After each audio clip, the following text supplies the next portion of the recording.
Evening, everyone. Welcome back to the 1 Point Safety Show. The NFL might be in a quiet period before training camp, but don't let that fool you. There's still plenty to talk about. Tonight, we're asking the big questions. Who really won free agency? Which teams nailed the draft? Has Washington done enough to finally take the NFC East?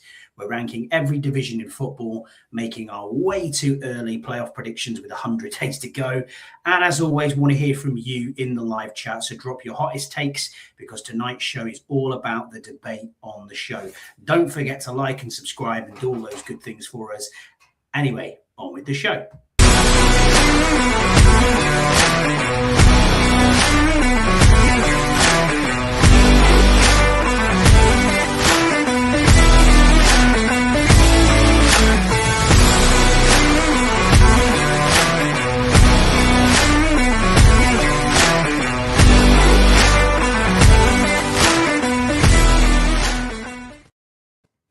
Hello, everyone. Welcome back to another episode of the 1 Point Safety Show with me, Scott Hartley, and my glorious co-host, Scouse Andy. How are you, mate? All right? Yeah, I'm all right, pal. I'm good. How are you doing? Yeah, all good this end as well, mate. It's there's summer's here, mate. World Cup's on. Happy days, mate. What more can we ask for apart from maybe a 1 a.m. kickoff against Mexico in the Azteca? But you know, it is what it is. It is what it is, mate. USA still in as well, so yeah, maybe they're starting to think we run this sucker. But no, you really don't. But there you go. It is what it is. But apart from that, mate, yeah, all good, all good. Jesse, thank you for being here. Ian, thank you for being here as always. Thank you for being here early. We appreciate you. Yeah, man, it's let's get into it then, Scouse. As we always do, we'll start with the latest Commanders news. There's not much to talk about apart from a couple of wide receivers that are out there that potentially we are being linked with. As always, it's like the turd that just won't flush, mate. Brandon Ayuk. You know, what is going on here? I mean, an hour or so ago, he dropped another video saying, can't wait to be a Commander. You know, it's coming soon. And I'm like, oh my God, really? I mean, I'm looking at the talking heads. I'm looking at a lot of the NFL media. I'm looking at, you know, a lot of the Twitter sphere, and they're all saying, oh, you know, teams are starting to sour on him. Teams are starting to get, you know, all over the place with him. Do you just think it's funny now? Or do you think like, yeah, this is now getting to the point where he's hurting his chances? No, I think it's. I mean, it is funny, but then it is getting a bit cringy. Yeah, I do think, you know, enough is enough. Like, you need to stay out the media now. Do you know what I mean? Like, he just needs to let it slide, and then next couple of months, keep quiet. He's already done the right things. You know, he's definitely he's fired his old agent already, hasn't he? You know, well. I've seen that, but not according to Tom Pelissero, because you have to link that to the union, and the union is still saying he's sitting with that agent. He hasn't informed. He hasn't informed the union. Yeah, you can, but you have to do it properly. And this seems to be a trend with Brandon Ayuk. Hasn't handed himself in. Do it properly. Hasn't turned up at training camp. Do it properly. Hasn't fired his agent properly. Do it properly. Do you see what I mean? It's a trend there that you think to yourself, come on, mate. What you need to do is get yourself back to Santa Clara, turn up at training camp and go, hi, I'm here. Hand yourself in, get your fucking fine or banning from driving or whatever it is. I mean, it's not as if you can't afford a driver. And then force the 49ers to cut you if that's what you really want to happen. But you have to turn up. There's no point sitting in Virginia or wherever abouts you are, posting on Instagram and TikTok or giving it the big one. It is getting cringy, as you said. Do you know what I mean? Yeah. I mean, I think, I say, well, from what I've read anyway, I mean, if Pelissero's right, fair enough, but when I've read that he's fired his agent and he's handing in all the correct legal paperwork for whatever he needs to do his grievance. So, you know that, as we mentioned last week, we mentioned about who he's staying with, and see what I mean? So I wouldn't put it past it soon that, you know, Jayden's mom is his new agent. I wouldn't put it past it in any realm of as we said before, I think that is exactly where it's going. He's probably done it all for him. Do you know what I mean? Like to put the actual paperwork in. Now again, if the other guy's still his agent, fair enough. But there's not like his agent's done a lot for him in the last kind of 6 months. You see what I mean? Like, he's not done anything for him. He hasn't been out on social media. He hasn't been saying anything. trying to protect his client. He's done nothing. So obviously for me, it's a case of, why not fire him if he's not doing his job properly? His job's to help him. You know what I mean? And even if he's wrong, his job's still to help him. So, and I don't think he's done anything to help him at all. He hasn't told him either. He's just totally ignored all his advice, or what? I don't know. But it's all speculation, of course. But I mean, I see. Yeah, that is baggage. But I think that will all settle down as soon as he's caught. But as you say, you have to turn up to training camp. You have to turn up to get his, to be cut. Do you know what I mean? So you have to come off the P. Is it what's he on at the moment? What list is he on? Is it the PUP? I think it's not. I don't think he's on the PUP. I think he's the. He might be on the unable to perform list. I'm not sure whether he's on that one or if he's on. I don't think he's on the suspended list, is he? Well, he shouldn't be. He's not suspended by the NFL, so he shouldn't be on any suspended list, really. Yeah. But he just need reinstating. I think that's the other thing that, again, this paperwork's about. Trying to get himself reinstated. But yeah, I mean, of course, every week it's the same thing, isn't it? Can we? It's in a minute, yeah. It's going to be this, it's going to be that. And as I say, the thing is, though, there's no camp at the moment, so he can't turn up. I mean, yeah, of course, he can show up to California and hand himself in to sort out his driving problem. He can do that while he's waiting around. That's what yeah, especially if he's from LA. He's not from LA, is he? But he's from North California, isn't he? Mm-hmm. Yeah. So that means he's just going to be banned when he's in his own state. So when he goes back home, he's banned. He can't drive.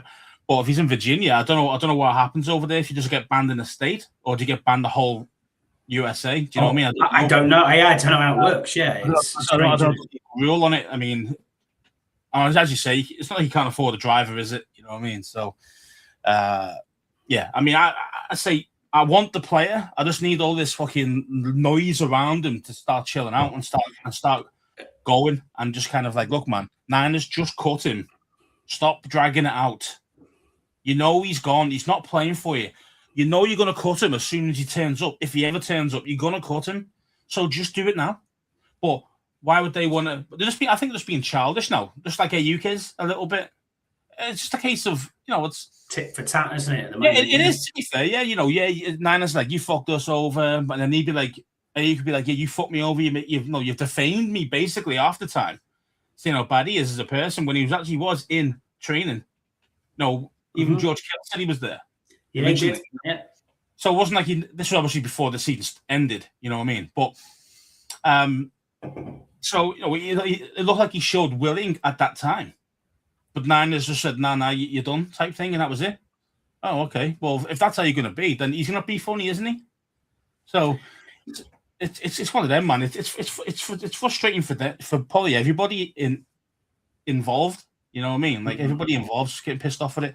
And I bet you Peters is sitting there going, fuck's sake, Niners just cut the guy already, man. So we can either sign him or don't. But I think Peters has got to come out and potentially say something if this doesn't get done. I keep saying, I always will say it, by the end of August. It'll be the end of August. That's right. The final day before he gets his bonuses, he'll be cut. Either if he comes back or not, because they'll have to. So, yeah. So, but again, 2 more years of 2 more months, of crap that we're going to be dealing with. Yeah, it's not great. It's not great. It isn't, mate. You're right. The other one that's out there, Diggs. Obviously, he's working out. He was working out with the Commanders' ball out of Maryland. Well, how that ball got there, I don't know. Also, people were training with him in Commanders' gear. So the difference here is stark, in my opinion. He has a lot of off-field drama as well. With Cardi B, other bits and pieces, bits and bobs going off the field, court cases, whatever else. It's all go with both of these guys. But the thing you can rely on, I suppose, with Diggs in some way is, yeah, he's older than Ayuk. Yeah, he's got a lower floor, and he hasn't got as high a ceiling.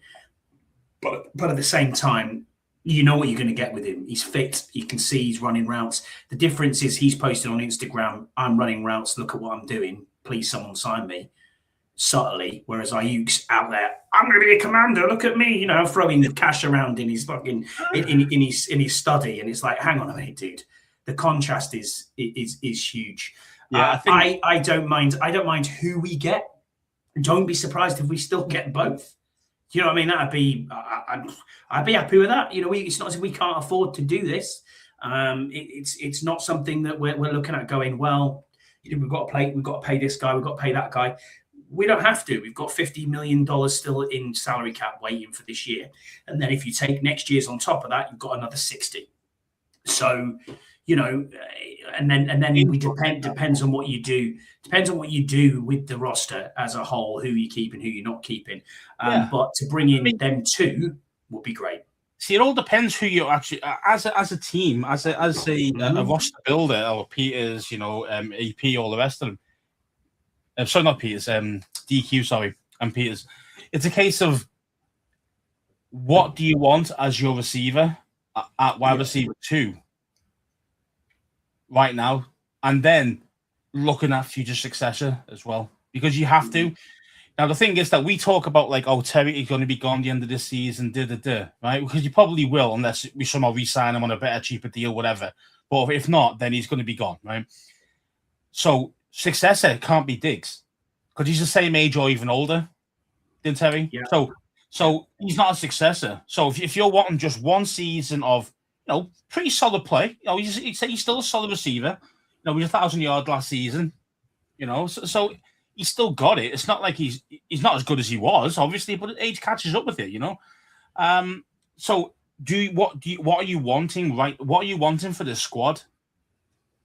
It's kind of a case of Diggs. He hasn't got the speed anymore. You're going to start seeing him as more of the possession type receiver. Mm-hmm. And then you think, but explosiveness, forget it. You know, he hasn't got that anymore. You know, he's still reasonably quick, but he's not explosive. You know, Ayuk's explosive, and he's 5 years younger. You know, so you know he's got 5 years at the top level if he can get back to anything there is best. Now, we don't know what he is. We haven't seen him for a while. So there's an unknown on that, for sure. But it's one of the things for me. It's a case of, I understand what you're saying. You could potentially get both. You can have Diggs for this season, have Ayuk taking it easy, getting himself back to that real level, hit towards the end of the second half of the season, and he's firing on all cylinders, hopefully.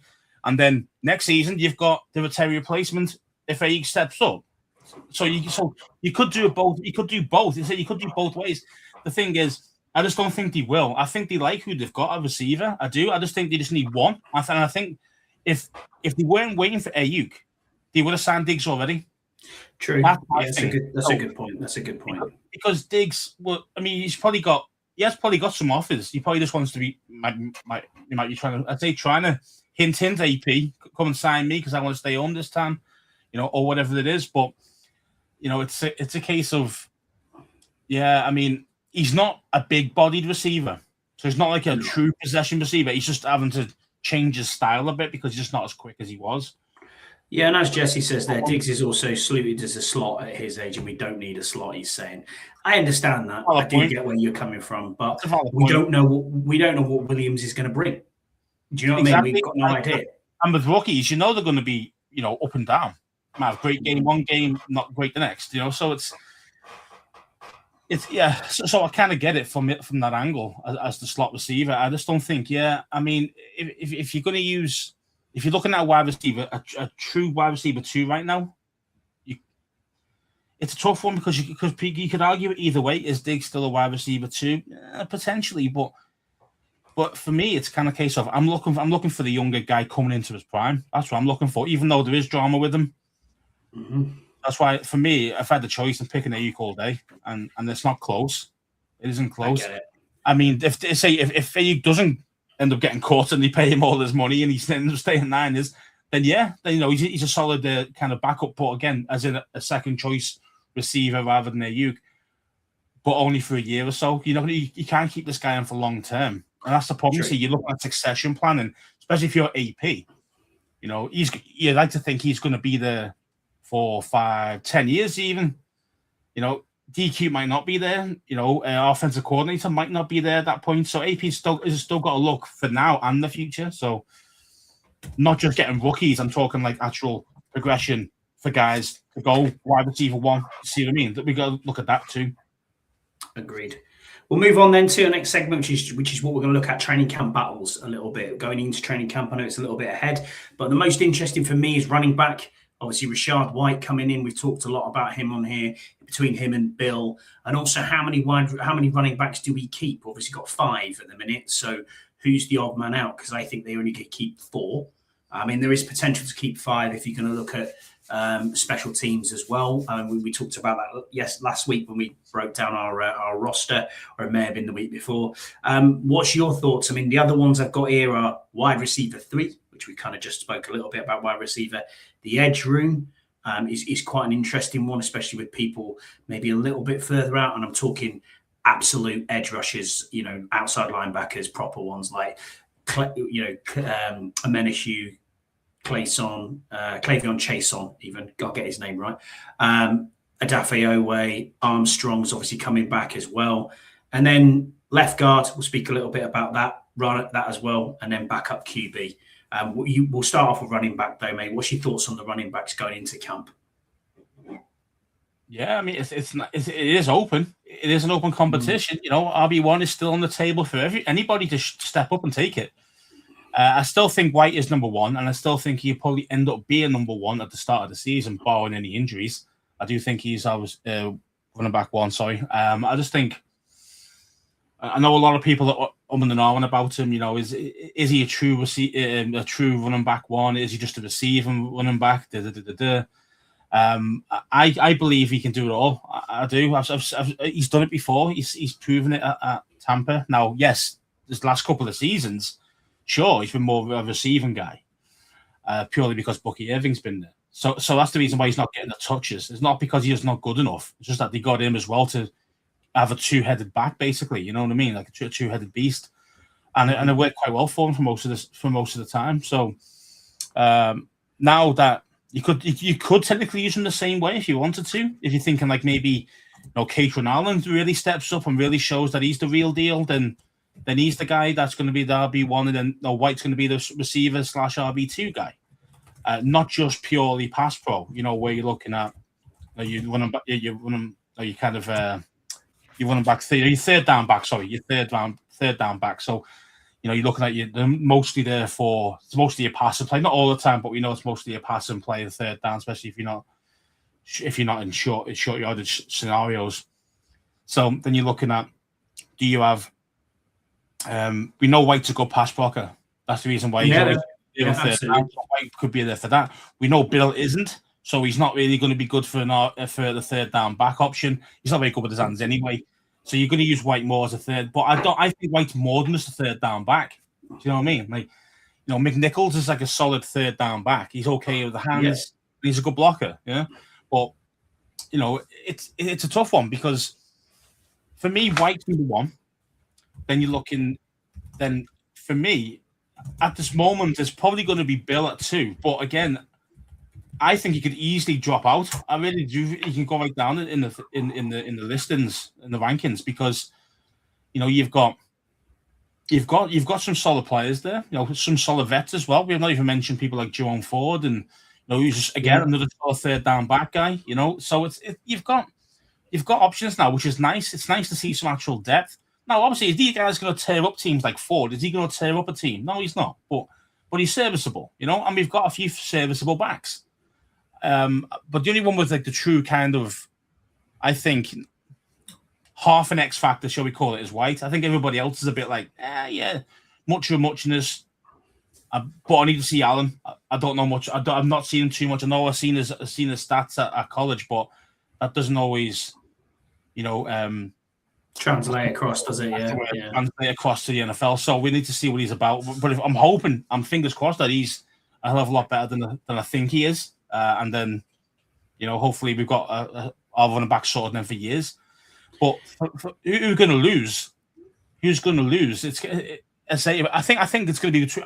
At this moment, I think Bill could be potentially on the bubble along with Ford. I think they're going to be the 2 guys that are kind of be like fighting it out. I think they love McNichols, and I think they love McNichols enough that he's going to get a starting spot. Now, again, he's not going to be RB1, but what I mean is he's really good in specials as well, and I know they're going to use him for specials. So I just think that they're not going to drop him. I just don't think they're going to put him into the practice squad or cut him. I just don't think they will. So this is why it's a bit like it is and ahhing. It is grey area, some of it, but and Bill has not looked brilliant in training. I know some days he's looked a bit sharp, and other days he's been a bit off, and then other days he hasn't even participated.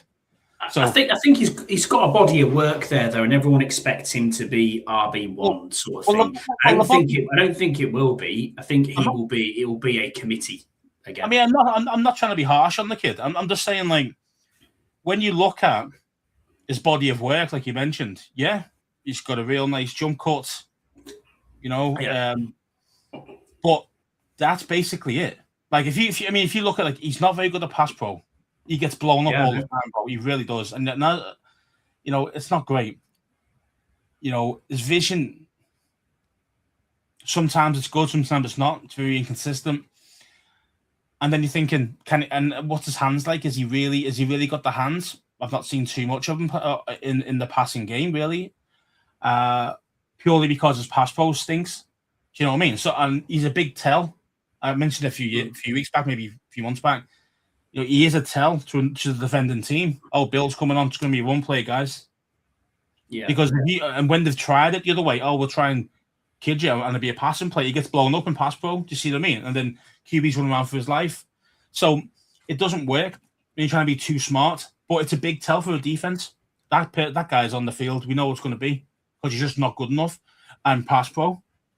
Now, don't get me wrong. If he's worked on it really hard and he actually becomes more competent, then yeah, you could definitely go back up the board and be an RB1 or those type of things, because he has got some talent. And I'm not trying to be harsh on the kid. It's just, I don't want my team to come on the field and the defense already picking out, going, yeah, he's on the field, he's on the field, he's on the field. I know this is going to be a pass play, or I know this is going to be a run play, 9 out of 10.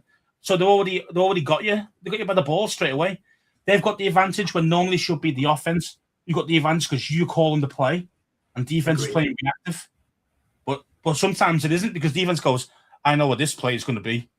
You know what I mean? Like, and they're all on board because you changed it, they'll do the hand signals and whatever, and then they've stopped it. They stopped that play. They've blown up the play.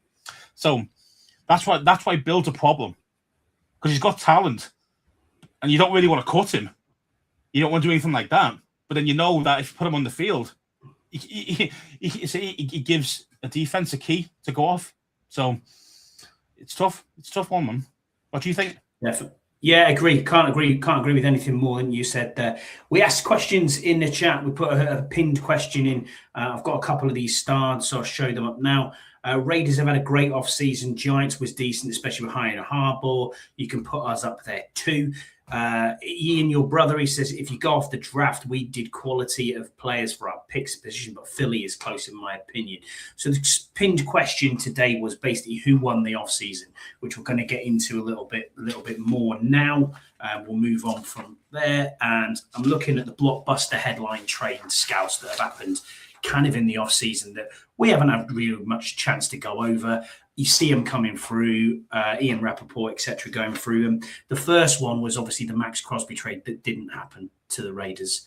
I mean, that was just crazy. Do you know what I mean? Absolutely crazy from start to finish. To pull out of the deal last minute for, was it 3 first-round picks? I think it was, wasn't it? It was nuts. It was a haul. Yes, it was a haul. It was a massive haul. And then obviously because of that, the Raiders had signed all these players, committed so much money in free agency, thinking, well, Max is gone. We don't have to pay Max, but so we'll get the top of the market. We've got to replace him. Exactly. Yeah. You know that. And then it's like, right, okay, now what we're going to do when we spent over $150 million on players? Not a good scenario. I think it's fair. I think it's out of order. I think the Ravens were totally out of order doing what they did. Now, it's like anything. They knew that he was coming off this injury, that he had surgery in the off season to help his knee. You know what I mean? And so they looked at it, and the physios were a bit and ahhing, thinking, I don't know if that's if he's going to be worth 3, 4, 5 year deal. Is he going to be at the level in 3 years' time? That's been the problem, because they know he comes back this year. He's going to be on fire. He's going to be one of the best guys still in the league, and maybe even the season after. But then they're looking at it going, well, if we're giving up 3 firsts or something like that, then we're going to want at least 5 years of high level quality, maybe even longer. So I understand from the Ravens' point of view, they probably thought longevity wise, this guy's not going to be at the level in 3 or 4 years, not because of his age, but because of his knee. So then it's like, do you really want to pay this guy probably 150 million, extension, 5-year deal, and knowing full well that you might only get 3 years out of him? So I understand it from their point of view, but it's still out of order because you agreed a deal. You agreed, you shook hands on it, and that was it. Your word should be your bond. Yeah, so, I understand where you're coming from. I understand what they're doing because they say it's a lot of money to have to pony up, and there's a lot of picks that they'd lose. I get it. I totally understand it from Ravens' point of view, but you can't do shit like that because, as you say, look what happened to the Raiders. They went out there and spent shitloads of money thinking that they had that money available because Max wasn't going to be there anymore. So left them in the shit. And again, I think when you've agreed a deal, you should never be pulling out unless the guy got injured, in his car or something that day. You know what I mean? Something ridiculous like that. Then all right, yeah, I understand why teams are going, nah, I'm good. But in general, if you agree a deal, you knew the guy came off surgery. You had your own medical team look at him for weeks. You kind of know what he was going up to, and you still agreed a deal. You should never be coming back from that. You should never be changing your mind on that at the end of that. Even if you think he got dicked on the deal, you still do it because you word your bond. Like, who's going to deal now? Who's going to deal with Ravens ever again? Especially in high profile. Yeah, I know what you mean. Yeah. Who's going to deal with them now? You're going to go, nah, mate, you're going to fuck us off. Nah, you're all right, bro. And maybe some team might do it to them. They might go, you know what? Nah, we're good last second, and leave them in the shit just to piss them off. Because teams are fickle like that. I'd be fickle if they ever came to me with one of my star players. You know what I mean? And I go, you want my star players? Yes, 3 first. Yeah, okay, yeah, cool. And then last minute I was going, nah, I'm good. You know what I mean? I'm just leaving them absolutely hanging while we've you see what I mean? So because everybody else was gone. Now obviously they panicked, and that's why he went for Hendrickson.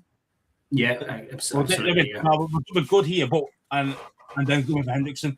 Now again, the question for me is, obviously I'm a big fan of Hendrickson, but it's one of them things of over his 4-year deal or wherever he is, wherever he's gone. Is his deal going to be better than Max Crosby's deal? Value for money, but also performance-wise, because they're thinking his knee's knackered. How long is he going to last? Hendrickson's not injury-prone. He's older, though. I know he was injured. I know he's injured a little bit last season before, but he's not like, he's got a dodgy knee is going to ruin his career in the next 2 years. No, there's nothing like that. So, yes, Hendrickson's older. Yes, but Hendrickson could last 5 years at the highest level. Yeah, exactly. Max, you don't know. He could do. He still could be fine, but they don't know, and that's the problem. You see, it's like that. That's the glaring thing in the back of your mind, and also you don't actually have to, give up any first rounders for them either. So true. Yeah. So I say I understand it. I just think it was out of order. I mean, what do you think? Yeah, I agree. I completely agree with you again. We're not having a disagreement on this pod tonight. It's quite interesting. Normally, we normally have a little bit of back and forth, but it's like, I completely agree with you. Your word is your bond. If you do a deal, you should do a deal and should go for it. I mean, on a lesser player, I would say it's okay, but on an absolute superstar, that is a problem. Do you know what I mean? That is a problem. Speaking of superstars, Myles Garrett to the Los Angeles Rams. Obviously, they pushed all their chips in. Traded 2-time Defensive Player of the Year from Cleveland Browns. They received in exchange Jared Verse, who is a very, very good player, and a 2027 first round, a 2028 second rounder, and a 2029 third rounder, all for what is a 2-time Defensive Player of the Year in Myles Garrett, probably one of the best players in the league on defense, if not the best player in the league on defense. This is LA going, hey, we are going to absolutely go all in, and we'll get on to LA a little bit more as well with Trent McDuffie, who also has gone to the Rams from the Chiefs for a first rounder in 2026 for the all-pro cornerback. I mean, dude, what are your thoughts here on what they're trying to do with Stafford? Is this the Rams going back to the Rams 3 or 4 years ago and going, hey, we're going to buy a ring again? 100%. 100%. I mean, anybody who sees it differently is just plain wrong because you know you don't throw in all your first rounders and second rounders over the next 3 years for two dudes unless you're going all in right now. And as I say, Stafford, as we know, Stafford's maybe got 1 to 2 years left in his two max, absolutely, at the level that he needs to be a potential Super Bowl winning quarterback again. So I understand it. And same with McVay. McVay's one of these guys as well, man. Like he is in for the now, isn't he? Have you ever noticed that? Like he doesn't really look at his team and go, you know what? In 3 years we're gonna be really good. He goes, no, mate. We need top draw players now and win now, and then I'll take 3 years of shit until. Yeah, I don't even know if he'll be there in 3 years. He was almost very, very close to going. You know what? I'm gonna go into the analyst room. I'm gonna go into the booth. I'm gonna do my own thing. I'm getting out, and then it's like, oh shit, Les Snead is gone. What can we do? Right, I know what we can do. Let's do what we did a few years ago. Let's try and go all in to win a ring. Go from there. I mean, the talkers, Aaron Donald as well has been training.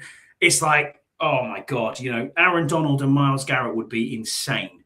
And then you've got. It wouldn't be nice. I'll tell you that. But look at what they've got. Look at what they've got on their wide receiver room. What is it? Adams, Puka Nacua. I can't remember who the other one is as well, but they've got an incredible team. And you're just thinking, there's no joke, especially with the upgrades as well on defense. Mm-hmm. I think that was their biggest problem, really. I mean, they had some. I'd say Jared Verse, very good player. I mean, I really like him. I would love him. Jesse was the same. Jesse was screaming when he's like, "That's a bad move." Do you know what I mean? Because he really likes Jared Verse. Yeah, he's quality. He's a quality player. But the thing is, though, I'd say you're massively upgrading the position of need as well because they weren't great on the edge. Let's be honest. Without Verse, they didn't really have anybody. So. It was kind of a case of, so I understand the big upgrades, but that defense now, man, it just looks a hell of a lot scarier. It just does, especially if you can get any production out of Donald. I mean, I'm not expecting MVP, NFL MVP, Player of the Year, and all that stuff level of play from him. But if he decides he wants to come back, he decides. I'm sure. To be fair, I'm sure with these upgrades on defense, definitely that's one of the things that they're probably thinking. Can that persuade him to come back? Do you know what I mean? Because when you're looking at it, you're thinking, if I come back and I've got this really shit defense, what's the point?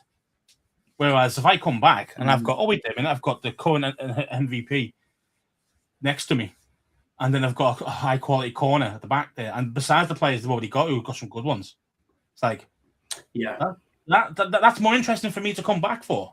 You know what I mean? It isn't just about, for someone like Donald, it isn't about the money because he's always got shitloads of money. He earns shitloads in his career. So it's all about, like, if he comes back, it's about winning that bowl, and that's what it's about. So, and that's what the Rams are trying to do. And maybe, just maybe, the reason why they're going all in is because McVay threatened to leave and go and do his thing that you mentioned, his booth and. I had $100 million deal was offered by ESPN. Yeah, that's it. That's what I heard too. Yeah, absolutely. Well, that's some shitloads of money just turned down there. So it's kind of like, well, you got to make it good to me, considering that you shafted me on my first round pick this year, getting the owner's mate son in, the quarterback. Yeah. You know what I mean? Simpson. Yeah, because that was obviously not that wasn't in play. Like no one was thinking he's going to the Rams at 12 or wherever they were last year. It was 12. Yeah, it was 12. It was 12. Mm-hmm. So it's kind of like, so they must have had to try and make appeasements and say, you know what, okay, well, we'll go all in. We'll blow up all our first round picks for the next 3 years. He'll be gone in a year, maybe two, McVay, as you say. You might, if you win the Super Bowl this year, then he will leave because why stick around when he can retire at the top and then get his $100 million deal? Of course, even more money, maybe. I mean, even more money because he'd be a two-time Super Bowl winning coach. So, it only makes it better for him. So, it's I get it. I understand it. I mean, I wouldn't personally want my team to do that, really. I like the team to be built for longevity as well, not just a one-season wonder. But most people would ask me, well, if you got one Super Bowl out of it and had 5 years of shit, would you do it? You probably say, yeah, you would. Because you've not in a heartbeat, mate. In a heartbeat. You've not won it for such a long time. So we're like, hell yeah, I'll take that. But as a kind of potential roster builder guy that I like to think about, I'd like to, improve the squad over time and get better with each other and keep going and going, and then hopefully get the ball that way, and then you can continue it on rather than just a one-off. But yeah, it's Rams are all in, and that's a hard division as well that they're in. So it's going to be a really interesting division. That again, some other standout moves in scouts. DJ Moore went to the Buffalo Bills. They finally got a decent wide receiver. The Bears traded, obviously, star wide receiver, along with the 2026 fifth-round pick in exchange for a second for the 2026 draft. Michael Pittman Jr. went to the Pittsburgh Steelers. They gave Aaron Rodgers, who is back, unbelievable, to an offensive weapon. That was a sixth round from the Colts. Notable running back moves. David Montgomery went to the Houston Texans, traded their physical back to the Texans in exchange for Juice Scruggs and a fourth-round pick and a seventh-round 2027 pick. Wanya Morris to the Falcons as well, which was an offensive line depth piece following sudden retirements. The Falcons traded a sixth for him to the Chiefs for the 25-year-old starting tackle.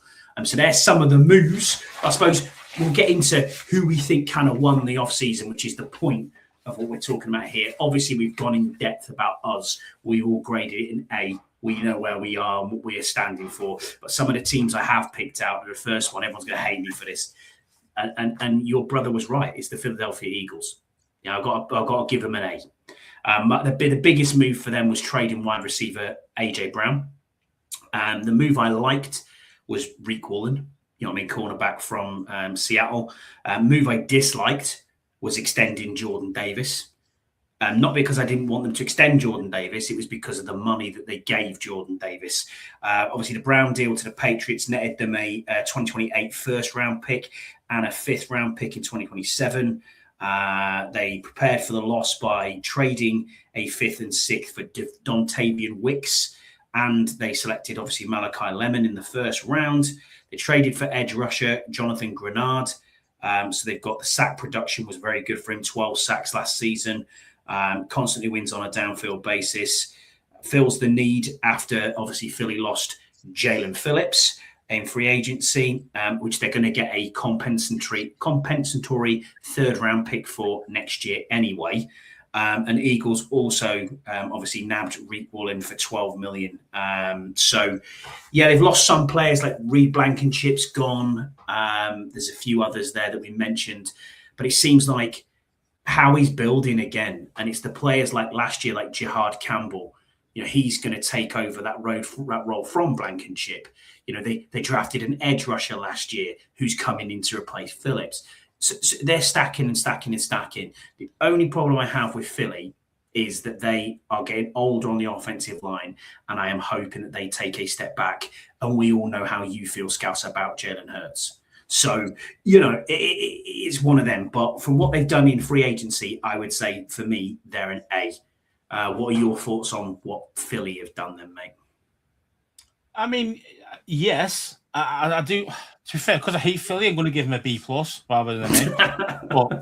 but yeah, but in general, I mean, obviously, how he does, it's so much easier to build a roster when you've already got a roster. Yeah, I understand. On the roster, do you know what I mean? And you can just go like for like. You go, okay, Phillips is gone.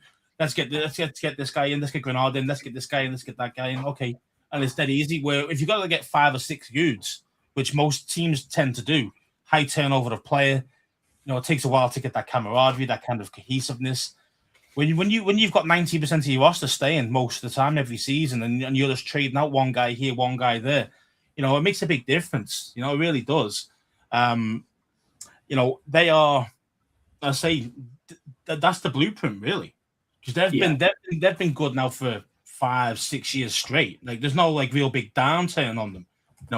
They've made the playoffs. I don't know how many years in a row now. Do you know what I mean? Like it's kind of this is what we want. I'm not saying copy them, but what I mean is it definitely helps if you can do something like that. Where you can get yourself a solid team, and then start to work on the depth, and that's how he's done over the last few years. And now the only thing is for me,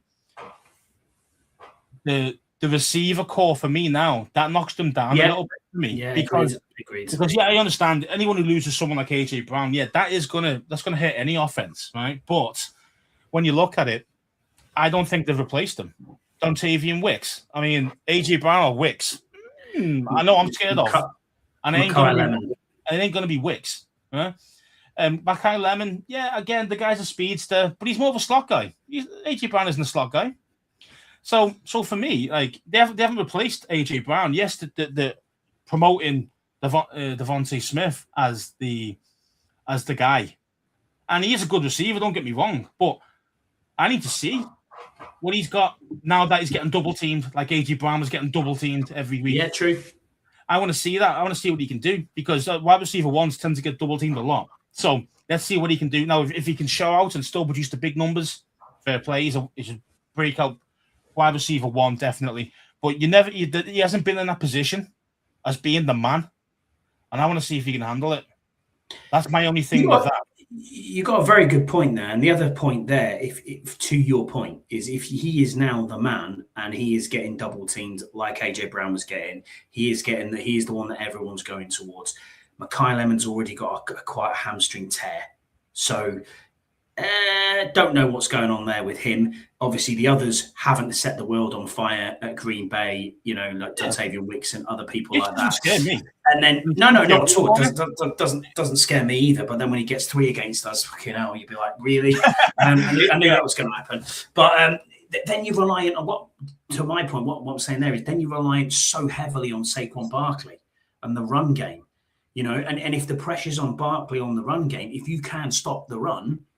And, we know what Jalen Hurts is like. He is not a pocket passer. He is not a good thrower of the football. Yeah. So as Rod says, he thinks they'll be looking for a QB next year. The big thing for the Eagles, change of OC who likes passing the ball. Hurts can't do that. Reckon Philly will try for a QB. Yeah, I don't disagree with you. And then is that a downturn on them? The offensive line, as we said, injury prone at times, getting older. So... Yeah, I can see it. To be fair, I think Lane Johnson's the only one who's really old. I think everybody else is still under 30. You're right, but they're injury prone as well. They have what I mean by that is it's not a solid. Everyone gets injuries, but it's not a solid offensive line that them 5 are. You're starting 5 and constantly you're going to play you a minimum of 15 games a season. It's always injuries in and out, a couple of games here and there is what I'm meaning by that. Right. Yeah, but it's like any offensive line, very rare that everyone stays together, for the whole season without being injured and stuff, or having someone like going out the lineup. But but they've got the depth to deal with it though. That's the thing, you see. Like if their guys just show up, even some no-namer comes in and still does the business, and it's a case of why is that? And obviously there's an element of scheme to it. Obviously the other guys are obviously compensating for that lesser guy in the team. And they're obviously still good enough to do that. And Hurts is a mobile quarterback. So it definitely helps. But again, as we all know, to beat Philly, you got to make Hurts stay in the pocket, make him throw the ball. Because he's inconsistent. Yeah, one play he might beat you. But again, a couple of plays he might beat you. But most of the time he won't. But if you let him roll out and let him do his thing, then you get burnt. And that's just how it is. So, but... For me, I don't think their receivers are going to scare teams. I think Lemon, as Rod mentioned, he's injury prone in college and he's injury prone right now. He's going to have bad hamstring. How he's probably going to miss the whole of the offseason and he might be ready for the start of the season, but he's not had any reps with anybody. He's not going to be at the level yet. So it's going to take him a while to get going. Then you got Wicks. Again, I said before, I'm not scared of that dude. So as a corner, I'm going, this is not the same offense without AJ Brown in it, because Robert Smith, as I say, is a high-level wide receiver too. And potentially you could say he's a 1, but now it's his time to show that he is a 1. So. Yeah, others that I've got down here, I've got Chicago had a very good offseason. I've got Las Vegas Raiders had a good offseason, but I want to talk about ones that I think have missed. The Chargers. Not sure what you think about the Chargers. I mean, the biggest move for them was hiring Mike McDonald as offensive coordinator. They didn't spend anything more at guard. They've got the best duo in the game at tackle in Rashawn Slater and Joe Alt. but can they stay healthy? That's the biggest problem. They spent some money retaining high-end stars like Derwin James, got an extension, $25.2 million a year. Re-signed Khalil Mack. They drafted Akeem Mesidor in the first round, which is good. Putting him on with Tui Palotto makes them have a good pass rush. Offensive line-wise, obviously, we know they signed Biadish from us to play center, but they also drafted strange, like drafting Jake Slaughter in the second round. Like, okay, yeah. I mean, everybody. I don't mean that rudely to Jake Slaughter. Fair play to him. He's done well out of Florida. He's a Gator. You're a Gators fan. Most people had him probably 4th or 5th round. Do you know what I mean? There or thereabouts. And then I had him a little higher. I had him probably end of the 3rd. Maybe end of the 3rd. But you got him. That's 2 centers you picked up there, and it's like, okay, I get that. But they lost Zion Johnson to the Browns as a guard. And they didn't do anything at guards. I mean, they've got Colton Strange in, or Cole Strange. Looking at Elton Jenkins, you could have had Isaac Samalu. There's a lot of better players out there who could have been picked up by the Chargers. So I'm going to give them a D. You know what I mean? I don't think they've done well at all. I just think, I'd probably say it's a bit better, and I'd probably give it a C grade, to be fair. I do think, don't forget, they let go Oweh as well, who we took. So that's what I mean. Yeah, exactly. We didn't even mention that. Usually let go, but that offensive line, those tackles, mate, if they can stay healthy, mate, that's the best in the league. That's the best in the league. We know what sense is going to bring you with Tyler Biadish, and if Slaughter can... He's better than what we've got right now. He probably cut him. I know he had a bad season last year, but he's still better than Allegretti and the other guys we've got. Again, I don't know much about the what's his name? Center who we picked up in the draft. Matt Golbin. Matt Golbin, yeah. I don't know what he's about. So I'm hoping that he can be the man. But from their line, if it stays healthy now, we know they've been awful with injuries for the last 2 years, really. That offensive line's been decimated with injuries. But if they can stay healthy, that's a serious offensive line. And Herbert's the bollocks, mate. Herbert is the bollocks. You give him the time, he's the bollocks. And that's the thing, you see, because they are a downfield, deep-throwing team. That's what they do. That Herbert will stay there for as long as he can. Only last year, you saw him running a bit more because he had no offensive line, so he's running for his life. But in general, he likes to stay in the pocket and deliver the ball, and he will take. He's an old school QB. Yeah, he's a true pocket quarterback, pocket passer. He can run a little bit. Yeah. So if that, and I understand, that's why I understand why they were trying to build the offensive line. They've been spending loads of picks on that over the years. And they say they've got two top tackles. I mean, if they're healthy, man, that's different level, and that's going to help. That's going to help with the deep ball game. It's exactly what it's about.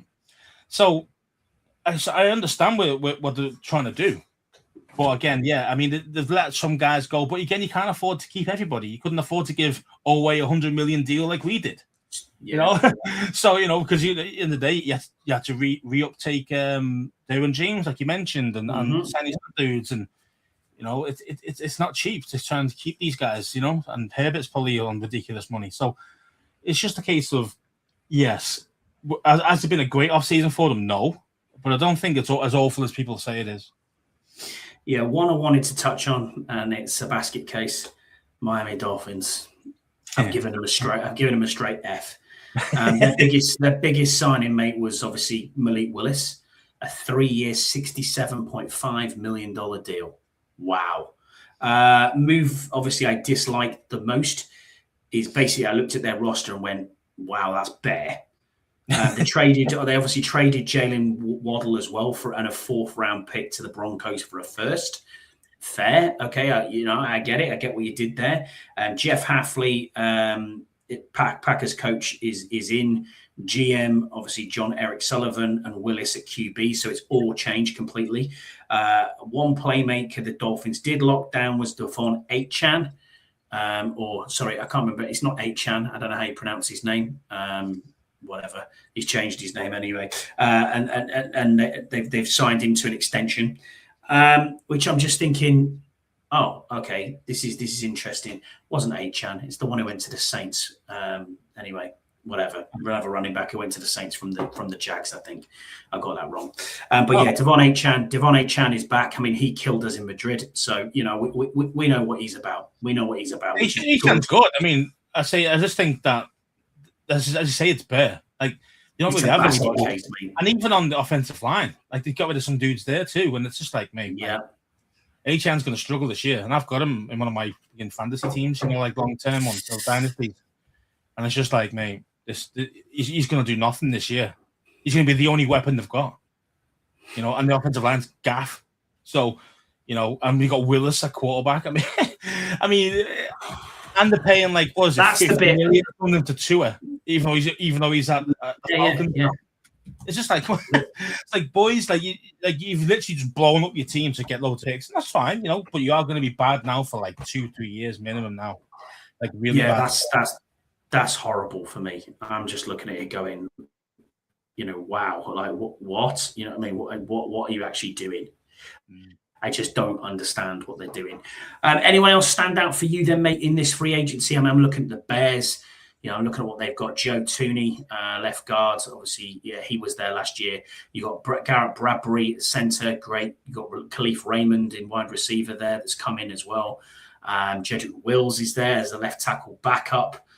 They've done all right, mate. They've done all right. And then obviously on the other side of the ball there, you've got Neville Gilmore at defensive end. You've got Devin Bush who's gone there as their middle linebacker. Kobe Bryant, free safety, who's gone there as well. Man, I think the Bears will do quite well, but I don't think they'll be anywhere near like, we're going to win the division. But I do think they've done all right this year. What about you? Anyone else stand out? I think a lot of people probably agree with this one. The Raiders. Mm-hmm. Yeah, I think the Raiders done a really good business. I love their draft. I was like, man, that's a good pick. Every pick you pick, I was like, damn, that's a good pick. I was like, whoa, yeah. I mean, really, really impressed. And obviously, as you mentioned earlier, they spent shitloads of money trying to replace Crosby. And they've got high quality players. I mean, they took us out for the center as well. The guy from the Ravens. They offered him like ridiculous money, like 30 million a year, whatever it was for the center. Tyler Linderbaum. Yeah. Linderbaum, yeah. Was he at? He was at the Ravens, wasn't he? Yeah, he was at the Ravens. Yeah, absolutely. So I mean, I'm looking at their signings. Yeah, their signings. You've got Jalen Naylor, Spencer Burford at left guard. You've got Linderbaum, obviously at centre. Kirk Cousins as a quarterback, as well as Fernando Mendoza, and you've still got Aiden O'Connell there as well. Ashton Genty coming into his own. You got Mike Washington, who they signed as well. Updated offensive line, massively updated. Mm-hmm. Connor Hayward as a fullback as well, who's gone in there. And then I'm looking at the draft picks. Fernando Mendoza, you've got Trey Zune, who we talked about as well as a left guard backup. Malik Benson as well. Yeah, Malik Benson as well, who's come in there as well. And that's just on the offensive side of the ball. On the defensive side of the ball, you've got Benito Jones, who's come in as a nose tackle. You've got Kwity Paye, Quay Walker, middle linebacker. We talked about Nakobe Dean is there now. You've got Taron Johnson as well as a nickelback who's come in there as well. And then you look at the rest of it, you've still got Max Crosby, Eric Stokes, Jeremy Chin. Mm-hmm. I mean, this isn't bad. It's a big upgrade, what they've done. It really is. I mean, yeah, they've still got some holes, especially depth-wise. But, again, they were the shittest team last year in the league. I think they got number one pick for a reason. Correct. So, they've upgraded the quarterback position. And I think, I was just going to mention that myself. I think Cousins will be the starter at the start of the season. I do too. I think Mendoza does need a bit of time. And I think if Cousins can produce even just, like, okay numbers, then Mendoza might not even take over until later on in the season, maybe even longer than 7 games.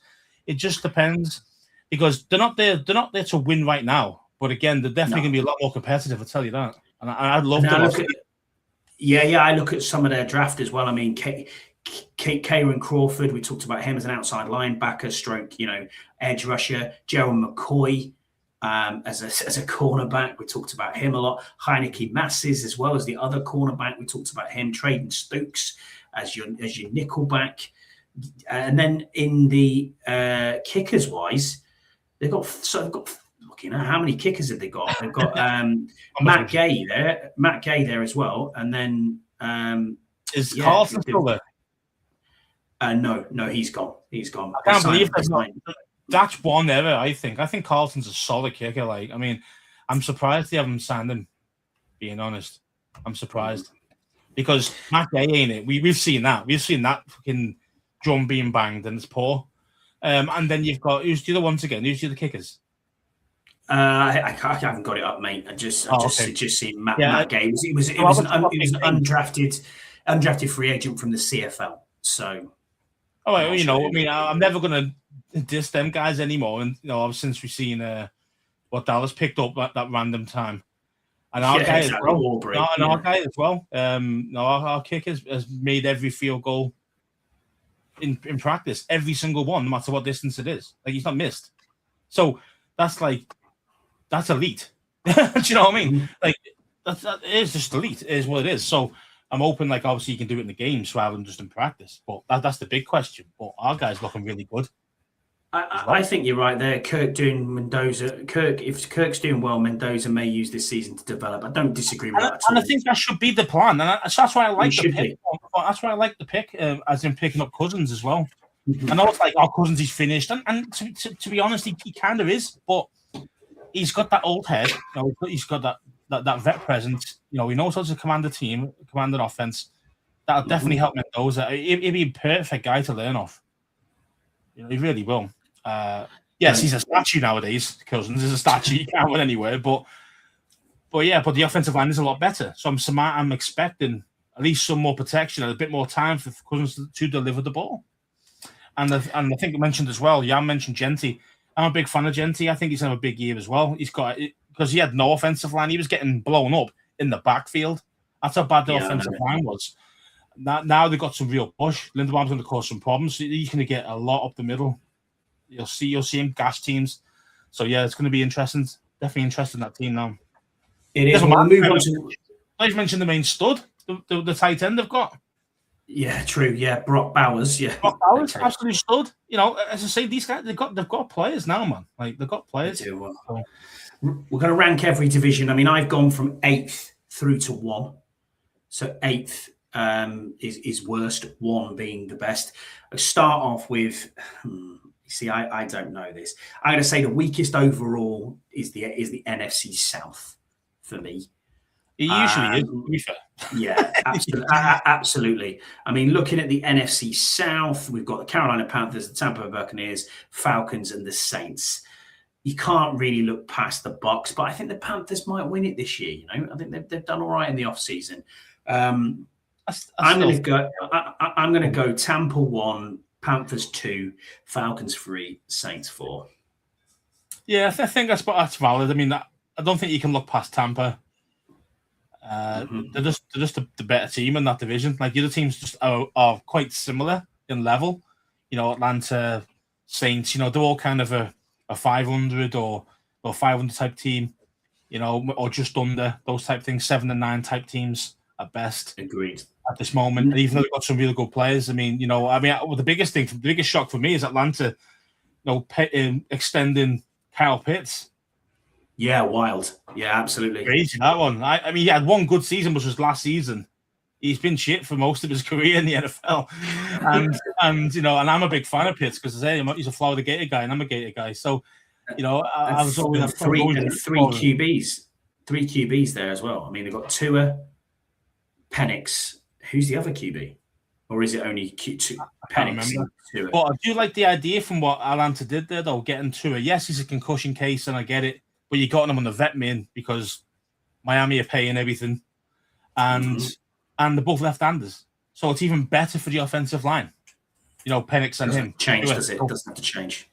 Exactly. So the scheme stays the same. The calls stay the same. You have to rotate or change anything on that. So, it just makes it a lot easier communication-wise during the game. That you've got 2 left-handers. If your starter's a left-hander, it's nice to have a backup left-hander as well. The next one I'm looking at is that I think is 7th, which is the AFC South. Sorry, Karen. We have the Jacksonville Jaguars. We have the Houston Texans, the Indianapolis Colts, and the Tennessee Titans. Tennessee might do okay this year. The Colts, I can see them regressing from being, oh my God, this is with Danny Dimes, this is the Colts. What are they doing? Houston generally carries this division, to be fair. And Jacksonville, an up-and-coming team who I think will make the playoffs this year. I think they're going to be okay again. It might be competitive. It might be more competitive, this, but I will still go. No, I'm not. I'm going to do it. I'm going to go Jags 1, Houston 2, Colts 3, Titans 4. Is that because when you miss the slap you in the face? Is that what that is? Absolutely. Yeah, I mean, for me, it's Texans all the way in that division. Yeah, it's not even close. It's not even close. I mean, as I say, their defense is ridiculous. Jacksonville are good, but they are a yo-yo team as well. You know what I mean? Yeah, like one year they're great, next minute dog shit, and it's just you don't know what season you're going to get them. You know what I mean? You just don't know what you're going to get. So, for me, the Texans. The next one I've got in sick. I'll slap him anyways. Yeah, you're right. Yeah, thanks. Next one I've got in sixth in the AFC is the AFC East. Patriots, Bills, Dolphins, and Jets. Now, there's two horrible teams in this division, and that's why I've got them there. The Bills and the Patriots can be competitive, but I still think the Bills win this division. Yeah, I do. Patriots got to the bloody Super Bowl. So, is that just a fluke, or is it a case of actually they're going to be a very good team? Not sure. I mean, I still think the Pats are going to make the playoffs. I think they'll be the wild card team. I do from the division. I think they'll be second. I think they'll have a really good record. I said, I still think Buffalo is still just a better team, and the Pats have lost a few players, like one of them to us, and they had a great season last season. Caleb on Chazon, he had a great season for them last year. He did, yeah, you're right. And it's that will be a big miss, but then also they've upgraded on the wide receiver core with AJ Brown. So kind of like there's pros and cons to the Pats. I just think the Bills are just going to be just a bit better. But again, they're going to go deep. I think Pats will go deep anyway. The next one I've got is the NFC West coming in at fifth, which I know sound probably to people going, what? Really? You're giving it the West? Seattle Seahawks, current Super Bowl champions, LA Rams, San Francisco 49ers, and the Cardinals, who are awful. I mean, that is going to be a competitive division. Absolutely, it's going to be a competitive division, but I can still only see two of them potentially making the playoffs. We don't know what Seattle are going to bring back. Are they going to be a repeat Super Bowl winner? Possibly. That's the talk. They're the bookies' favourites. Don't know how. When the Rams we talked about before, yeah, they are the bookies' favourites. Yeah. I mean, the 49ers. The 49ers, I think, will drop off a little bit, and the Cardinals, I'm not so sure. Do you know what I mean? I'm not. Yeah. I just think they're shocking. I kind of get what you're saying. I still think, you can't write off Seahawks. I mean, they've actually improved quite a bit as well in certain positions. Yes, they lost to and the thing is, as well, is that week one, I know you love the guy. I mean, the guy's a holding penalty machine. So they booting him off to Philly is fine by me, because I'm taking deep shots at him all day when I take him on. And I'm Jayden. I'm taking deep shots all day. Get Terry on him. Go ahead, go for it. Or a speed to like a UKV's available. Who knows? But maybe not week one, but you know what I mean. And then Seahawks, yes, Seahawks and Rams. I mean, by far the best teams, and I think that's going to be very difficult to separate the two. Both of them might end up being on the same actual, record. Yeah, it might be. Yeah, it might be. And I agree with you with the. I think the Niners aren't going to be that good, and Arizona are terrible, so they're going to stay at the bottom. But yeah, man, it's that's gonna be really good. It's gonna be a good battle, that one, as in who's to win that division. Yeah, I agree. Next one I've got for in fourth place is the NFC North. You've got the Bears, the Packers, the Vikings, the Lions.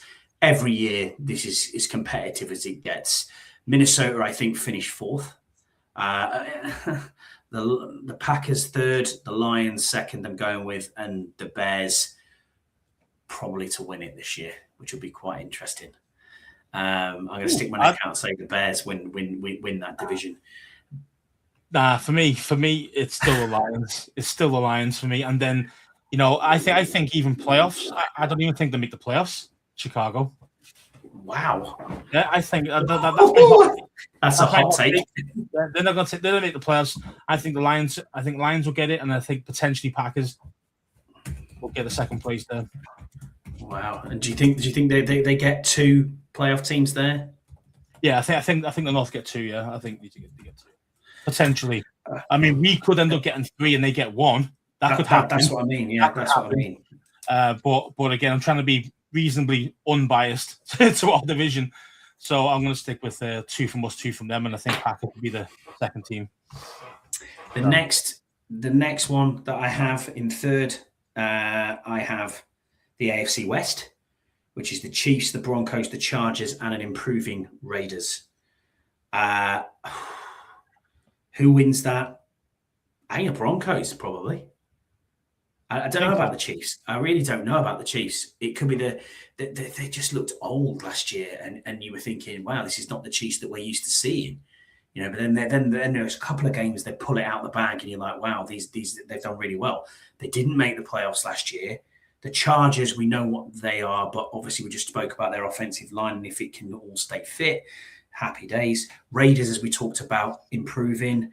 Broncos were brilliant last year, and as long if they can improve again, even a smidgen with Bo Nix, I think they've got a very, very good shot at it, especially with the coaching staff there as well. I think for this division, I mean, you all valid points, but for me, I still think there's question marks, but I still think the Chiefs take that division. I still do, but it won't be a blowout, like it normally is in that division. I do think it's going to be a lot more competitive. I do think, yes, I mean, I agree. They are on the decline. They're not as good as they were. I mean, you got Kelsey, who's like a granddad walking around with a stick, So yeah, and obviously you got Mahomes coming off a really bad injury off his knee, so we're going to end up seeing if he's even available week 1 yet. We don't even know. So he's going to have no real play time. Yeah, exactly, Rod. Exactly. So, it's one of them, man. There's a lot of question marks, but they have upgraded certain positions, and I do think that will help. But yes, I still think they're just good enough that you could argue the Broncos. But for me, I think the biggest shot, another hot take for me is Chiefs win it. Raiders second. You know what's weird? You just said that there, and then straight away Jesse said Andy Reid doesn't stay down long. Chiefs 100% win this division, and he's also said the Bears won't make the playoffs. So you're in agreement. That's twice. How are you in agreement with Jesse twice on one show? I mean, what's going on? Twice a show, man. That's like gold dust, that mate. That's like seeing rock and all shit, isn't it? It is. In second place, it is. You're right, mate. It's like I'm gonna actually have to open my window and see if there's a pig going past the flying. The NFC East, I have as number 2 in the divisions. Obviously, us, Philly, Dallas, and the Giants. And I'm actually going to go in that order. We're going to win the division. Philly are going to finish second. And Dallas are finishing third. All 3 make the playoffs, and the Giants are still competitive. And I think they win 9 games. Wow. So you think the worst team in that division will shine? I think it's going to be an unbelievable season for the NFC East. I think it's tit for tat. I honestly think that it'll be like Philly will win 1 at home, against us. We'll win, and it'll be complete splits right across the board. Dallas with the 2 wide receivers we talked about. If Dak can stay healthy, we know what season Dak is like. When they get to playoffs, that's it. The Giants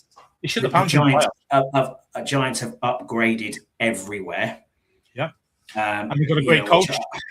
Exactly. That Harbaugh, you've got to think, they're going to exactly Otis. He's saying Dallas is going to be sneaky good this year. Rod says the same thing. Dallas are going to be second. Did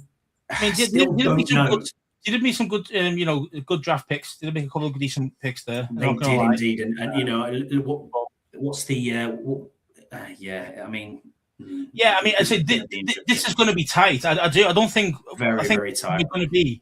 We've got in the schedule. Yes, some of it is obviously quite tough, especially for us. It's more early on, isn't it? The first half of the season's a lot tougher than the second half. Am I right with that? for our schedule. I could be wrong. Am I right with that? Yeah. Second. No, I was saying that our division with us, as in the Commanders, is it harder at the start, the first kind of 8 games compared to the second half, or is it? Yeah, I would say so. I would say so. Harder in the beginning, especially the first 4 games. Realistically, you could go. We could go to London and be playing the London game 0-3. We really could be, or it could be the other way, and we could be 2-1. We could be 3-0. No one knows. It's going to be crazy.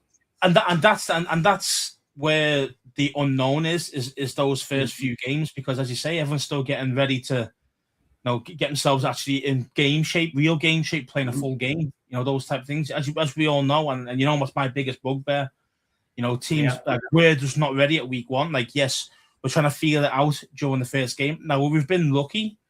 That the last 5 years we've won our first game because it's been a home game and we've won our first game. Now we're away.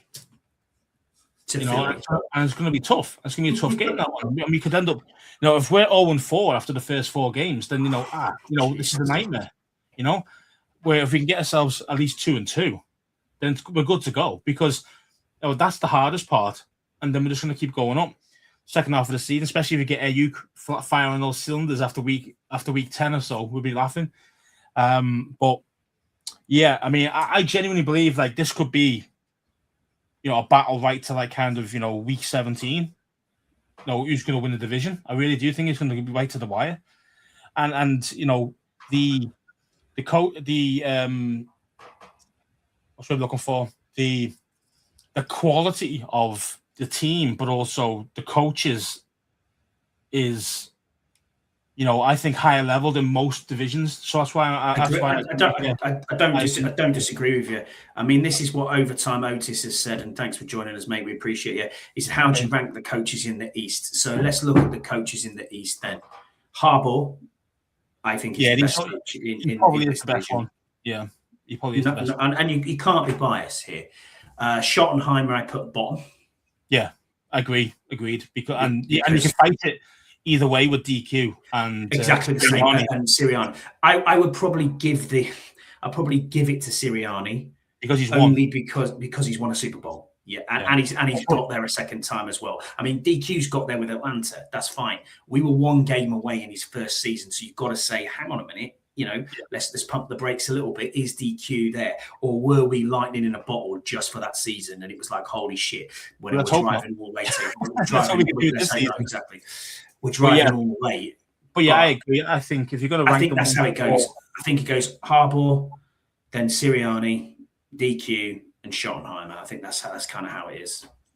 But I mean, looking at this, it's like Eagles. I hate Sirianni. I think he's a bellend, though. I do too. I think he's perfect for Philly, but the guy would not be anywhere, any other team. He would not make it. But just how Philly are as a fan base, as a franchise, he's perfect for them. Do you know what I mean? Like he's that kind of horrible type of guy, and he just Philly fans kind of can see themselves in him type of thing. So yeah. But as a coach, I don't really rate him that well, being honest. I know he's won a Super Bowl, and you've got to give him the respect, but it still just pisses me off. You know what I mean? Like, it's kind of, do we have to? Do we have to put him second? You see what I mean? I'm always thinking that. Do we have to put this guy ahead of our guys? Because DQ is one of the nicest guys you'll ever meet. Yeah, he's a player's coach, though. That's the thing. He's not there to do the X's and O's and to. And I would rather be. If it was me, I'd rather have a coach like DQ than Sirianni. A culture guy. A culture guy, a guy who's he knows how to kind of manage you. He actually gives a shit about you as a person, not just as a player. Where a lot of these guys, they don't really give a fuck. You know what I mean? Some of these coaches are just like, no, mate, you're only care about you as the player on the field. And I think sometimes being loved in a different way can really boost certain people. Agreed. Look at what he did with FA. I know FA's gone now, but when we're speaking to FA and he's saying to us, look, dude, the only person who reached out to me when I broke my leg, apart from Ron at the time, was DQ. Straight away, he's texting him on the phone, how you doing? Is there anything I can help you with? Is there anything you need me to do for you? Blah, blah, blah, blah. That's why he signed here again. That's why we signed him back on, because he knew he wanted to play for DQ for that season. And it was like, yeah, okay, I get you. Happy days. But, I mean, that's the sort of man that we have. That is a culture builder. That is a guy who's a player's coach. That's a person who everyone wants to run through a fucking brick wall for. Do you know what I mean? That is exactly what he's there to do. That he's the glue that binds this organization together. And I think when you're bouncing him and Adam Peters off each other, that's what works.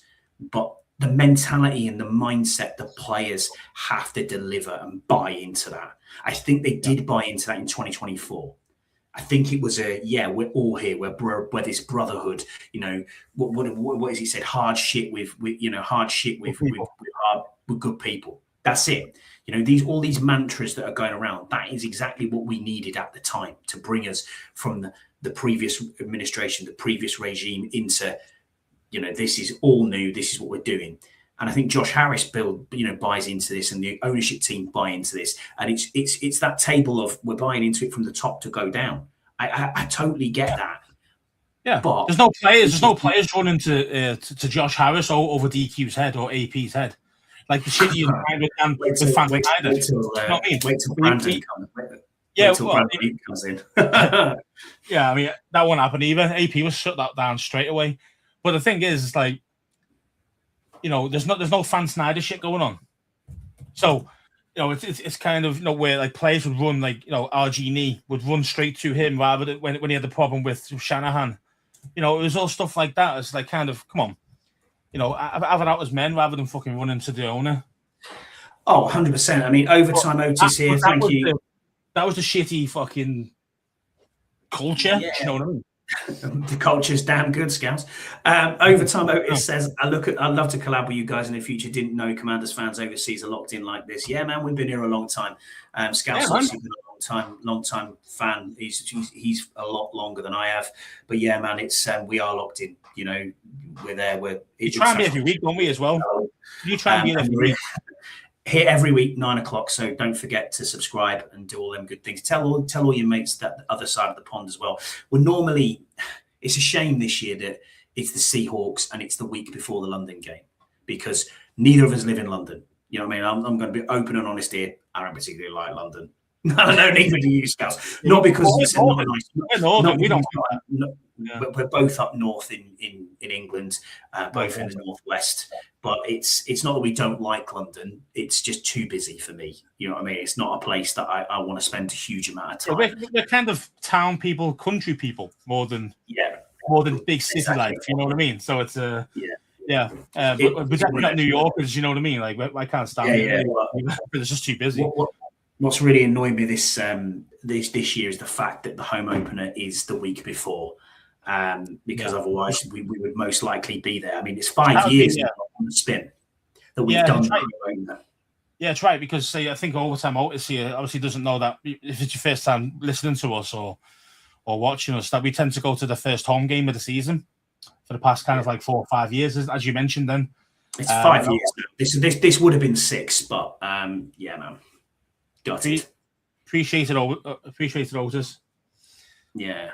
Nice one, mate. Thank you. But yes, so again, for that, so unfortunately we're not coming over this year just purely because we got to do London and say it's so expensive. Like, I know you might say, well, you live in England, you get your ass over there. And we are. We are going. It's just expensive to do both, and especially back to back, because like I say, it's week 4 is week 4 Seattle, and then week 3 is Seattle at home, and then week 4 is Colts. Yeah, so we just couldn't do it. Like, but yeah, man, I would definitely be there with the London game. 4 fingers crossed.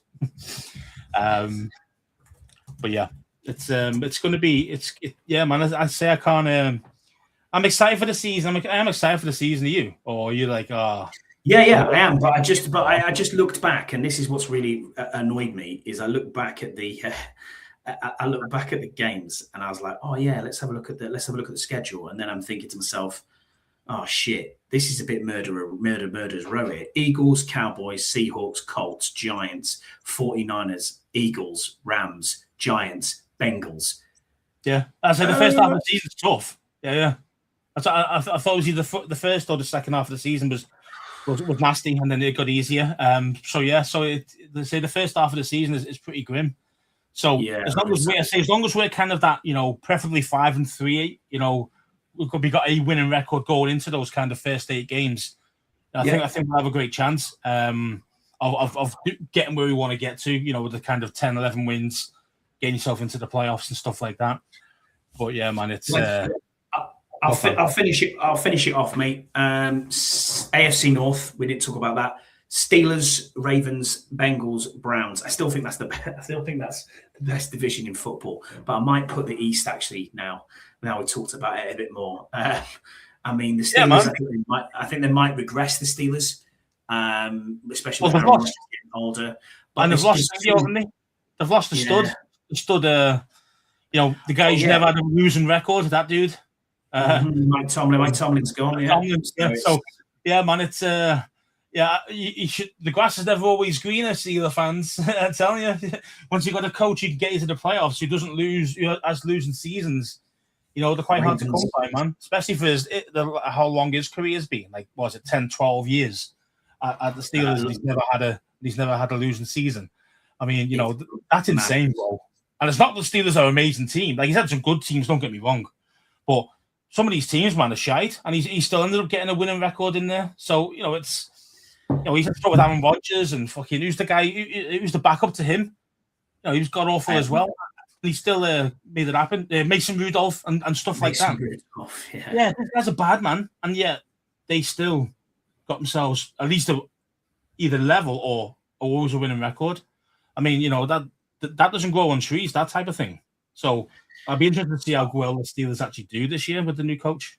So I think this, for me, I'm looking at this and I think the Bengals will win this division. I think the Bengals. I think the Bengals, just because of the continuity. I mean, Zach is still there as the head coach. You've got the Ravens have got Jesse Minter now as their head coach. Obviously, Harbaugh will go into the Giants. Changes with the Steelers and Fat McCarthy. Don't know what he's going to do at the Steelers. And the Browns are. He's done. He's done McCarthy for me. Like he was a one-hit wonder when he won the ball with Green Bay. So the thing with that division, the thing with that division, Scouts, is so many head coaching changes. Yeah, and that's why really deep down when you look through all these divisions, really it shouldn't really put that high up because of the unknown. Really, being honest with you, when you look into it, as you say, and you've got for me, I still think Ravens win it. I think Jesse Winter's a very good coach. I think he's been at the Ravens before he went. Where was he at? Was he at Chargers? Yeah, I think it was Chargers. So, but he was at the Ravens team for quite a while. Yeah, he was. Defensive coordinator or something for a while before he moved over to Chargers. Something like that, because he wasn't getting the head coaching job there. So that's why he left. And then obviously he's got the head coaching job back. So he knows the squad inside out. He knows what Baltimore's all about. So I think that they're right. It was DC. Apologies, yeah, he was DC. Defensive coordinator, yeah. And then as I say, so you got so I still think Ravens win that division, and I think the Bengals do make the playoffs though. I think they make the wild card. I think with the firepower the Bengals have got, and Zach Taylor's still there. We all know it's the defense for them. It's the defense for them. Every game's a shootout for them. They can't. Because they spend so much money on the offense, they'll put up 40 points a game, but will they win? You just don't know. And that's the craziness about it. And they lost their best pass rusher in Hendrickson. So it's kind of like, well, what have they got? If they're anything better than last on their defense, they've got Jonathan Allen. Oh yeah, John Allen. Yeah, he's going to scare teams, isn't he? You know what I mean? Yeah, it's just mad. So for me, I'd probably put that division probably a lot further down just because of the unknowns. You know what? That's a very good shout. I mean, before I looked at this, I probably should have done that. But you went off last year's teams and the year before, maybe. I kind of did. I just went, oh, that's a fucking great division. Do you know what I mean? I'm looking at that going, yeah, I love that. And then I thought, oh shit. And then when I looked into it now, just then thinking to myself, there's so many changes in that division. What are we doing? You know what I mean? Maybe I should have probably. And I'm looking at their defense now, and it's. So it's Miles Murphy, Cassius Howell. They're the two edge rushers on the left side. You got John Allen. You got Dexter Lawrence. Okay. Boye Maffei's the other side. Not bad. Shamar Stewart still there. He's the other side. Is he actually been playing for them? Or has he walked out still? Yeah, he is. Yeah.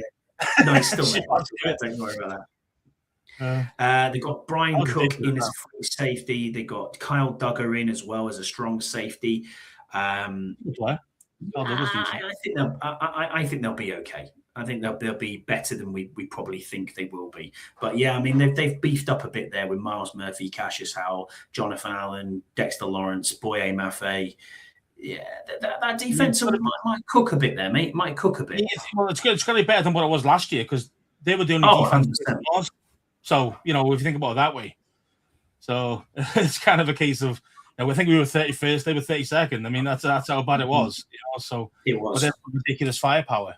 That's the difference. They've got ridiculous firepower, but you have a shit offensive line. No, Burrow's going to get hurt, so you just don't know when that is, and can he play through it or not. That's the only thing with Burrow. He's going to get hurt. Every year he gets hurt. He misses time. And then he's playing banged up anyway when he's still trying to play. When he's fit and healthy, man, the guy's one of the best in the league. But it's a case of he can't stay healthy because he's got a really ridiculous shit offensive line. So he gets hit every time, gets hurt every game he's hurt. You know what I mean? So, a thumb injury, a concussion, a ankle problem, all these things that go back to bite him every season. So I feel for him because he's such a good quarterback, but he just doesn't have any real protection there. We'll get into our fan questions. So we've only got one this week, and it's Yam. So thank you, Yam. Rod, we covered yours earlier, mate. So around the Brandon Ayuk stuff. So thank you for sending me that in on Tuesday. He's always very prompt, Rod. So I like that. But any news on Saturday night in London? Not as of yet. We will get to that. It is down to the team to let people know where it is going to happen. I'm not going to preempt anything. I am not in the loop at the moment as to where things are going to be. However, what I can say, Wiggy, is that, we have the biggest bar in London. If you want to research what is the biggest bar in London, that's entirely up to you to go and have a look at that. But yeah, it's going to be a good time. It will be a very good time. But I can't say anything. And realistically, I don't think we'll hear anything until mid-August, if even September, before they start promoting it, which is shocking. Did you wait for ages in the NFL? Wait for ages. You have to wait for the team to say, you can say stuff now. Otherwise, that's the problem. So Andy Burrows and a few others are out there trying to promote stuff, but it's not happening in the minute when we're not allowed to until the team. We don't know everything, do we? We only know certain things, but we just can't. We know a little bit. I know that the NFL and the team bring in a company called On Location who are looking at doing the things for Saturday night. It will be really, really good, but we don't know the ins and outs of it at the minute, so I can only apologise for that. Yam, back to your question. Winning record. Yes, make sure you got money because you're going to need it. I think London's not cheap, bro. Get those dollars out, mate. Get those dollars out. Get the racks out. Yam says, winning record, yes or no? More importantly, to offensive success this year, run game or passing game? Which one? Ooh, tough one. I'm going to say the run game because let's face it, we've not had a run game for most seasons. The first start of the season, Bill looked ridiculous. After that, drop off like a cliff. Got these fumbling problems. Can't pass protect for shit. Offensive line. There's question marks in the offensive line, especially at left guard, and at center. I just hope, and I think we probably are going to go this route just because of the personnel we've got. I'm surmising we're going to go along the lines of outside zone kind of run plays rather than up the middle stuff because our guys are probably better kind of going out to the outside. White's better for that. Bill's better for that. And the only difference maker there is maybe Catron Allen, who can maybe run a bit more through the tackles, in between the tackles. But the problem is, I just think he's going to get backed up a lot because I don't think we get any push from left guard and our center. So that's a problem, you know. So if we can fix that, then we'll have a really good run game. I know people will tell me, well, we were fourth in the league last year for yards. Yeah. and stats wise, technically we were, but the problem is that most of them are quarterbacks because they're running for their life. That's the problem, and both of them got hurt quite badly, so it's kind of a case of I don't want to see that anymore. I don't want to see no quarterbacks getting banged up and really, really hurt all the time. I want to see our running backs do the job properly. I want to see the actual offensive line create some gaps. That's what I want to see. That allows our run game to be more successful. We can keep the ball more. We can keep our defense off the field, keeps them fresh. It just works. It just works a lot better. And because Jayden is going under center a lot now, they're training him to do that a lot more in the offseason, is that play action pass comes into play then as well. So yeah, agreed. I'm going to go the other way. I think the passing game, just purely because we knew what we had last year with Chris Moore, people like that, River Craycraft coming in. Fucking hell, I mean, what are we doing? Obviously, injuries were key. I mean, when we look at what we have this year, if they are fit, it is probably going to give you more than what a run game would be. And you're right in what you're saying. The run game is important, but I think the passing game is probably a little bit more important than what we got. It all depends on the O-line. So you're right. I mean, yeah, and that's the thing. You see, you can argue it either way. But the idea is that if you've got a decent run game, then you can surprise them with the pass. Where if they're expecting pass every single time, Jayden's got to be perfect, accurate every single time. Otherwise, the DB's on you and it's intercepted or pass broken up or whatever. Whereas if you can keep them guessing, you've got a better chance of being successful. That's my view. RPOs and a lot more under center will help, no doubt about it. I mean, if he does RPOs as it is, I mean, it doesn't really work that well. Let's face it. I mean, yeah, he's okay. It's ish. For me, it's more about the play action. For me, it's more about kind of getting under center or having a run game that these guys have really got to honor the run. You know what I mean? Where these defenders go, damn, yeah, they've got a good rushing attack, and it isn't just about Jayden running. You know what I mean? We definitely got to look out for that running back there, this guy White or whoever is doing the business. We got to look out for. We got to tune in and dial in this guy, and then that really opens up the play action pass for the deep ball. So, and Jayden's great at deep ball, but he just never gets the time. So, it's But again, I'm just worried run game wise. Allegretti, Paul, they're not good. They're not good in the run game. They're not any stats measure, any measures you want to look at, they're just not good in the run game. I mean, Paul's pretty good in the pass game. Mm-hmm. He's just slightly better in the pass game, but still not great. But but if you look at that kind of stats, numbers, whatever else you want to look at, metrics, that's why I'm hoping Goldman's the real deal. So I'm hoping that he's really, really good. I'm praying that he's the man. And then I'd say Paul in the pass pro game is definitely serviceable. But in the run game, he's not it. So it's kind of it's got to be outside zone stuff. Being honest, if you want to actually get success in the run game, but I say if we can get that, then it just makes the defense think that extra second longer, and that extra second longer is all Jayden needs to dice you up. That is true. Well, that just about does us. That's all we've got time for tonight. Thank you to everybody who joined us live, got involved in the chat. You've made this another fantastic show. If you've enjoyed it, please hit that like button, subscribe.